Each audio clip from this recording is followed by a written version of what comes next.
Una marca oscura sobre la piel de un niño de 3 años. Un punto carmesí, irregular, que pulsa con la memoria de algo que nunca debió estar ahí. Los médicos la llaman anomalía congénita. Los padres, una casualidad del destino. Pero hay algo en esa marca que susurra historias más antiguas que cualquier explicación científica. Algo que parece recordar el último aliento de alguien que dejó de existir mucho antes de que ese niño naciera. Durante 5 décadas, un hombre caminó entre los límites de lo imposible, armado únicamente con un cuaderno, una cámara y una pregunta que desafiaba toda lógica. ¿Puede el cuerpo recordar heridas que nunca sufrió en esta vida? El doctor Ian Stevenson viajó a aldeas remotas, cruzó fronteras culturales y documentó miles de casos donde niños portaban cicatrices idénticas a las heridas mortales de personas fallecidas. Marcas que no tenían explicación médica. Señales que parecían escritas por manos invisibles, grabadas en la carne como testimonios de tragedias olvidadas. La comunidad científica lo llamó excéntrico, pero los archivos que dejó contienen algo más perturbador que cualquier teoría. Evidencia tangible de un misterio que se niega a morir. Esta noche descenderemos a ese territorio prohibido donde la ciencia y lo inexplicable se encuentran. Donde las marcas sobre la piel no son simples manchas, sino mapas hacia memorias que atraviesan el velo de la muerte. Porque tal vez, solo tal vez, llevamos tatuadas en nuestro cuerpo las últimas páginas de historias que creíamos cerradas para siempre. Imagina por un instante que despiertas una mañana y descubres una cicatriz en tu cuerpo que nunca antes habías visto. No es producto de ningún accidente que recuerdes, ninguna cirugía, ninguna caída de la infancia. Simplemente está ahí, grabada en tu piel como un mensaje en un idioma que no comprendes. Ahora multiplica esa extrañeza. Imagina que esa marca apareció el día en que naciste, perfectamente formada, con bordes definidos, como si alguien hubiera querido dejar constancia de algo que ocurrió mucho antes de que tú abrieras los ojos por primera vez. Este no es un ejercicio de imaginación. Es la realidad para miles de personas en todo el mundo. Niños que llegan al mundo portando marcas misteriosas, cicatrices sin origen, manchas que no corresponden a ninguna explicación médica convencional. Los doctores las clasifican como anomalías congénitas, variaciones del desarrollo fetal, caprichos de la genética.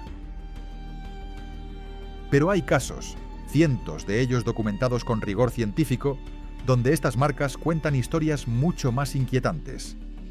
Historias que sugieren que el cuerpo puede recordar heridas que nunca sufrió en esta vida. Historias que apuntan hacia una verdad que desafía todo lo que creemos saber sobre la muerte. Y antes de continuar, quiero invitarte a algo. Si este misterio te intriga tanto como a mí, si sientes que hay preguntas en tu interior que la ciencia convencional no ha respondido, considera suscribirte a este canal. Porque lo que estás a punto de descubrir no son simples curiosidades, sino puertas hacia una comprensión más profunda de quiénes somos realmente. Y si alguna vez has experimentado algo inexplicable, un déjà vu persistente, un sueño recurrente que parece más real que la vigilia, déjamelo saber en los comentarios. Tus experiencias podrían ser parte de este enigma más grande. En el año 1960, un psiquiatra canadiense llamado Ian Stevenson tomó una decisión que cambiaría el curso de su carrera y quizás nuestra comprensión de la conciencia humana. Stevenson no era un místico ni un charlatán. Era el jefe del Departamento de Psiquiatría de la Universidad de Virginia, un académico respetado, un hombre de ciencia riguroso y metódico. Pero había una pregunta que lo atormentaba, una pregunta que la mayoría de sus colegas consideraban demasiado peligrosa, demasiado controversial para ser explorada seriamente. ¿Qué sucede con la conciencia después de la muerte? Y más específicamente, ¿existe alguna evidencia tangible, física, que sugiera la continuidad de la memoria más allá del último aliento? La obsesión de Stevenson no surgió de la nada. Durante años había recopilado informes de niños pequeños, principalmente entre las edades de 2 y 5 años, que afirmaban recordar vidas anteriores con un nivel de detalle extraordinario. Niños que describían lugares donde nunca habían estado, mencionaban nombres de personas que nunca habían conocido, relataban eventos históricos con precisión asombrosa. Lo que comenzó como curiosidad se transformó en algo mucho más profundo cuando Stevenson notó un patrón inquietante. Muchos de estos niños no solo recordaban vidas pasadas, sino que también portaban marcas físicas, cicatrices o anomalías congénitas que coincidían exactamente con las heridas mortales de las personas cuyas vidas afirmaban recordar. Decidió investigar, y no de manera superficial. Stevenson abandonó la comodidad de su oficina universitaria y comenzó a viajar. Visitó aldeas remotas en India, Birmania, Tailandia, Turquía, Sri Lanka, Líbano, lugares donde las creencias en la reencarnación estaban profundamente arraigadas en la cultura, donde los relatos de vidas pasadas no eran vistos con escepticismo, sino como parte natural de la existencia. Durante 5 décadas documentó más de 3.000 casos. Cada uno fue examinado con el rigor de una investigación forense. Entrevistas exhaustivas con los niños y sus familias. Verificación independiente de los hechos mencionados. Fotografías de las marcas de nacimiento. Comparaciones con registros médicos de personas fallecidas. Análisis de testigos múltiples. No dejó espacio para la especulación ni la anécdota superficial. Lo que encontró desafía toda explicación convencional. Un niño en Birmania nació con una malformación severa en los dedos de una mano, como si hubieran sido amputados quirúrgicamente. El niño, desde que pudo hablar, insistió en que en su vida anterior había sido un hombre que perdió esos dedos en un accidente con una máquina trituradora. Stevenson verificó la historia. El hombre había existido. Había muerto años antes del nacimiento del niño. Y los registros médicos confirmaban la amputación exacta de esos mismos dedos. Otro caso en Turquía. Un bebé nació con una marca de nacimiento circular y hundida en el lado derecho de su cabeza, y otra marca de salida en el lado opuesto. El niño creció recordando haber sido un hombre asesinado de un disparo en la cabeza. Stevenson obtuvo el informe de autopsia del fallecido. La trayectoria de la bala coincidía perfectamente con las marcas del niño. No son casos aislados, son patrones. Patrones que se repiten una y otra vez, en culturas distintas, en contextos geográficos separados por miles de kilómetros. Niños con marcas de nacimiento lineales que recuerdan haber sido decapitados. Niños con cicatrices circulares que recuerdan heridas de bala. Niños con malformaciones que corresponden a traumatismos mortales. Y lo más perturbador de todo es que estos niños no solo recuerdan cómo murieron, sino que muchos experimentan fobias relacionadas con su supuesta muerte anterior. Un niño que recuerda haber muerto ahogado desarrolla terror al agua. Un niño que recuerda haber sido atropellado sufre pánico ante los vehículos, como si el trauma trascendiera la frontera de la muerte y se grabara no solo en la memoria, sino en el cuerpo mismo. Y aquí es donde quiero hacer una pausa para reflexionar contigo. ¿Qué significa esto para nuestra comprensión de la vida y la muerte? Si estas marcas son reales, si el cuerpo puede llevar las cicatrices de experiencias que ocurrieron antes de nuestro nacimiento, entonces la muerte no es el final absoluto que creemos. Entonces la conciencia, la memoria, la identidad son algo mucho más complejo y duradero de lo que la ciencia materialista ha asumido. Y si tú también te has preguntado alguna vez sobre el propósito de tu existencia, si has sentido que tu vida tiene hilos invisibles conectándote con algo más grande, te invito a que compartas tus pensamientos en los comentarios. ¿Has tenido experiencias que desafíen la explicación ordinaria?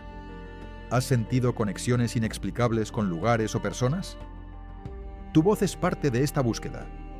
El trabajo de Stevenson no fue recibido con entusiasmo por la comunidad científica. Todo lo contrario. Fue ridiculizado, ignorado, acusado de pseudociencia. Sus colegas argumentaban que los niños simplemente habían escuchado historias de sus padres o que las familias fabricaban las coincidencias para ganar notoriedad. Pero Stevenson no se rindió. Continuó documentando, verificando, eliminando variables. Desarrolló protocolos de investigación tan rigurosos que muchos de sus críticos, al leer sus informes completos, quedaron sin argumentos sólidos para refutarlos. No afirmaba haber probado la reencarnación de manera definitiva.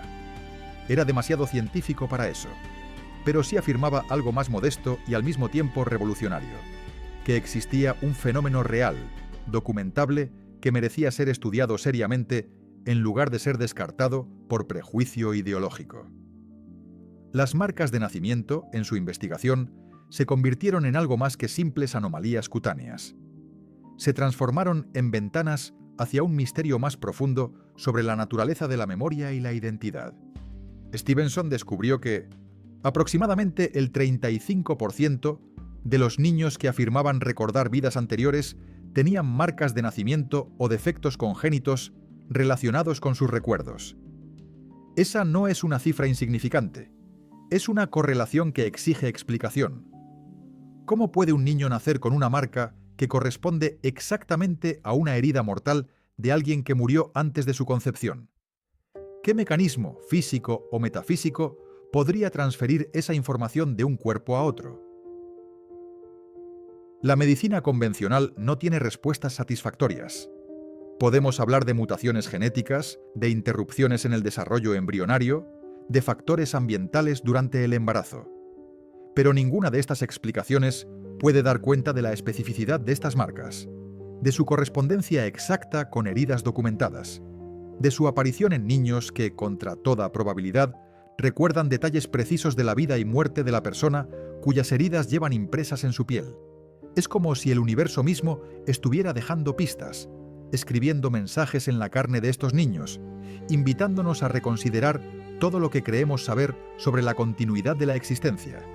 Y así el Dr. Ian Stevenson se convirtió en el guardián de un archivo extraordinario. Miles de casos, meticulosamente documentados, que esperan ser explicados. Su legado no son respuestas definitivas, sino preguntas más profundas. Preguntas que nos obligan a mirar nuestra propia piel de manera diferente. A preguntarnos si nosotros también llevamos marcas invisibles, memorias enterradas, conexiones con vidas que creíamos completamente separadas de la nuestra. Porque tal vez, solo tal vez, cada marca de nacimiento es un recordatorio. Un susurro del pasado que se niega a ser silenciado. Una cicatriz que cuenta la historia de alguien que, de alguna manera inexplicable, sigue vivo en nosotros. Hay una pregunta que probablemente te estás haciendo en este momento. Una pregunta que el propio Dr. Stevenson enfrentó miles de veces durante su investigación. ¿Cómo es posible que una herida mortal, infligida a un cuerpo que dejó de existir hace años o décadas, pueda manifestarse en la piel de un niño que acaba de nacer? La lógica nos dice que es imposible. La física nos asegura que no hay mecanismo conocido para tal transferencia. Y sin embargo, los casos están ahí, documentados con fotografías, registros médicos, testimonios múltiples. Como si el universo operara bajo reglas más complejas de las que nuestros libros de texto están dispuestos a admitir.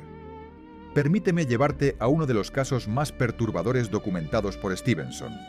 Un niño en Turquía llamado Necip Unlutaskiran nació con una severa malformación en su oreja derecha, que parecía haber sido cortada o arrancada de forma violenta.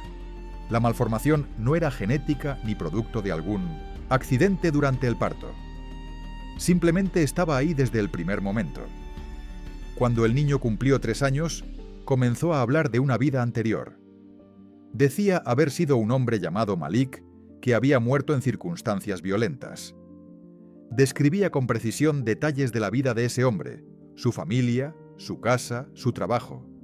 Y lo más inquietante, recordaba con claridad visceral cómo había perdido parte de su oreja durante una pelea que finalmente lo llevó a la muerte. Stevenson viajó a Turquía. Investigó el caso durante meses, encontró a la familia del fallecido, verificó cada detalle mencionado por el niño y descubrió algo que heló la sangre. Malik había existido realmente. Había muerto años antes del nacimiento de Necip.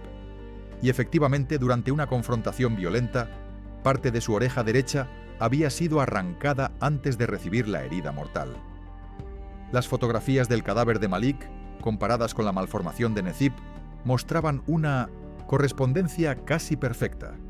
No era similar, era idéntica, como si alguien hubiera tomado la herida de un cuerpo y la hubiera impreso quirúrgicamente en otro, separado por el abismo de la muerte y el renacimiento. Pero este no es un caso aislado en el vasto archivo de Stevenson. Hay otro, aún más extremo, que desafía cualquier intento de explicación racional. Un niño en Sri Lanka nació con una ausencia congénita de varios dedos en ambas manos, como si hubieran sido amputados con precisión médica. Los doctores no encontraron explicación genética ni ambiental para esta condición. Era, en términos médicos, una anomalía sin causa aparente. Cuando el niño comenzó a hablar, relató una historia escalofriante. En su vida anterior, había sido un hombre que trabajaba en los ferrocarriles. Un día, mientras intentaba cruzar las vías, tropezó y cayó. El tren le pasó por encima de las manos. La amputación fue instantánea. Murió poco después por shock y pérdida de sangre. Stevenson rastreó esta historia hasta encontrar registros de un accidente ferroviario que coincidía exactamente con la narración del niño.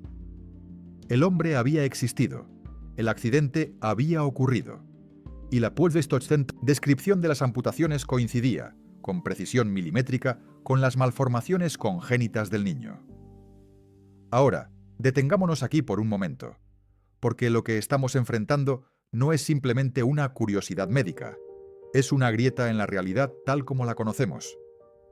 Si estos casos son genuinos, y la evidencia sugiere que lo son, entonces estamos ante la posibilidad de que la memoria no resida únicamente en el cerebro, de que la información sobre experiencias traumáticas pueda, de alguna manera incomprensible, transferirse de un organismo a otro, de que el cuerpo mismo sea una especie de libro, donde se escriben no solo nuestras experiencias presentes, sino también ecos de existencias anteriores.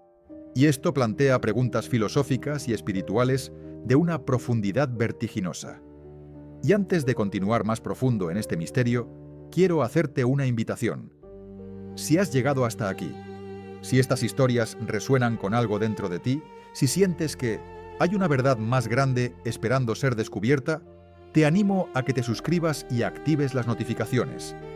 Porque lo que estamos explorando no son simples historias extrañas, sino puertas hacia una comprensión más completa de quiénes somos. Y si tú, en tu propia vida, has experimentado marcas inexplicables, sueños recurrentes de lugares que nunca visitaste, o conocimientos que no puedes explicar de dónde provienen, compártelo en los comentarios. Tal vez tu experiencia sea otra pieza de este rompecabezas cósmico.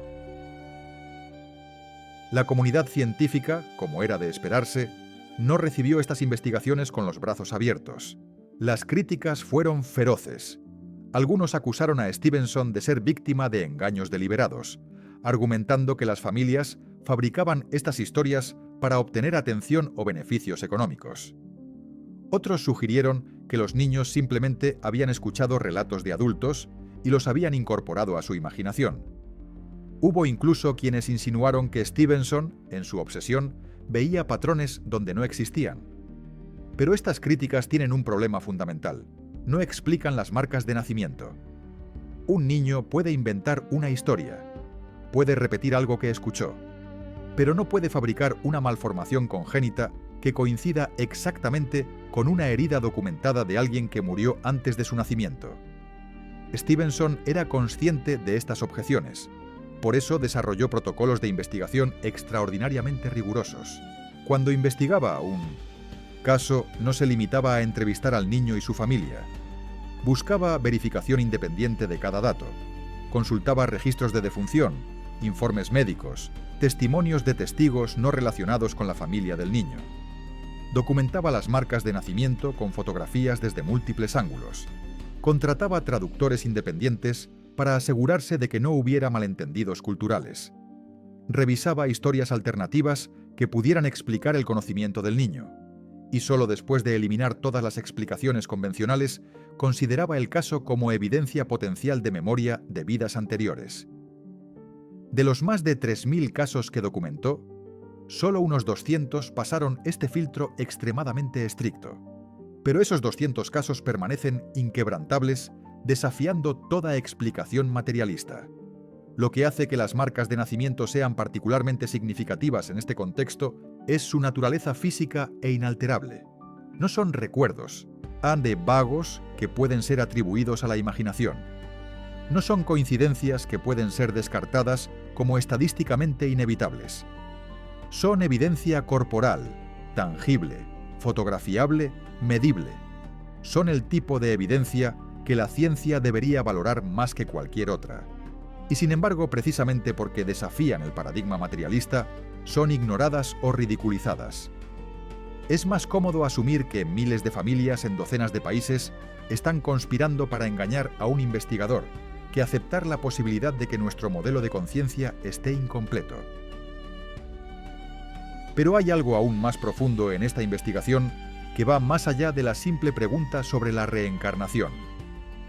Lo que Stevenson descubrió tiene implicaciones sobre la naturaleza misma de la memoria y la identidad. Si el cuerpo puede portar marcas de traumas que ocurrieron en otra vida, entonces la separación que asumimos entre mente y cuerpo, entre experiencia psicológica y realidad física, es mucho más porosa de lo que imaginamos. La memoria no sería solo un fenómeno neurológico, confinado al cerebro. Sería algo más fundamental, algo que puede imprimirse en el tejido mismo de nuestro ser. Y esto abre posibilidades fascinantes y aterradoras sobre lo que realmente significa ser consciente, tener una identidad, existir. Consideremos las implicaciones filosóficas. Si estas marcas son reales, si son genuinas transferencias de información de una vida a otra, entonces la muerte no es el borrón y cuenta nueva que asumimos. No somos pizarras en blanco cuando nacemos. Llegamos al mundo ya escritos, ya marcados, ya portando historias que no son completamente nuestras y al mismo tiempo son profundamente nuestras. Esto transforma por completo nuestra comprensión del karma, del destino, del libre albedrío. ¿Hasta qué punto somos responsables de nuestros miedos y traumas si estos pueden ser herencias de existencias previas? ¿Hasta qué punto somos libres si llevamos escritas en nuestra piel las consecuencias de decisiones tomadas por alguien que ya no existe? Y luego están las implicaciones espirituales. Todas las grandes tradiciones religiosas y filosóficas han especulado sobre la continuidad de la conciencia después de la muerte. El hinduismo y el budismo hablan de reencarnación. El cristianismo habla de resurrección y vida eterna. El islam habla del alma que continúa en el más allá. Pero estas han sido en su mayoría cuestiones de fe, creencias sostenidas por revelación o tradición, no por evidencia empírica. Lo que Stevenson ofreció fue algo radicalmente diferente. Datos, evidencia física, casos documentados que, si son tomados seriamente, sugieren que alguna forma de continuidad de la conciencia no solo es posible, sino demostrable. No prueba ninguna religión específica, pero abre la puerta a una comprensión de la existencia que trasciende el materialismo reduccionista que ha dominado la ciencia occidental durante los últimos 200 años. Y así llegamos al final de este viaje, pero no al final del misterio. Porque lo que hemos explorado esta noche no son respuestas definitivas, sino invitaciones a ver el mundo de manera diferente, a mirar nuestra propia piel y preguntarnos qué historias lleva escritas, a considerar que tal vez somos mucho más antiguos, mucho más complejos, mucho más conectados con el pasado de lo que nunca imaginamos.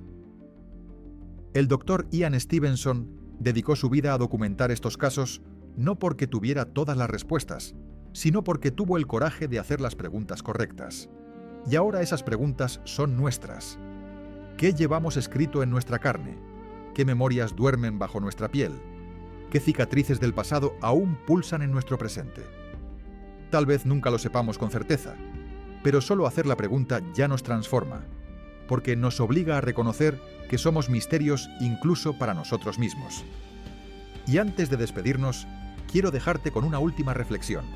Si esta exploración ha tocado algo profundo en ti, si has sentido esa extraña sensación de reconocimiento al escuchar estas historias, te invito a que compartas este contenido con alguien que también busque respuestas más allá de lo convencional. Y en los comentarios, cuéntame. ¿Crees que es posible que llevemos marcas de vidas anteriores? ¿Has experimentado algo que desafíe la explicación ordinaria? Tus pensamientos, tus experiencias, son parte de este viaje colectivo hacia la comprensión.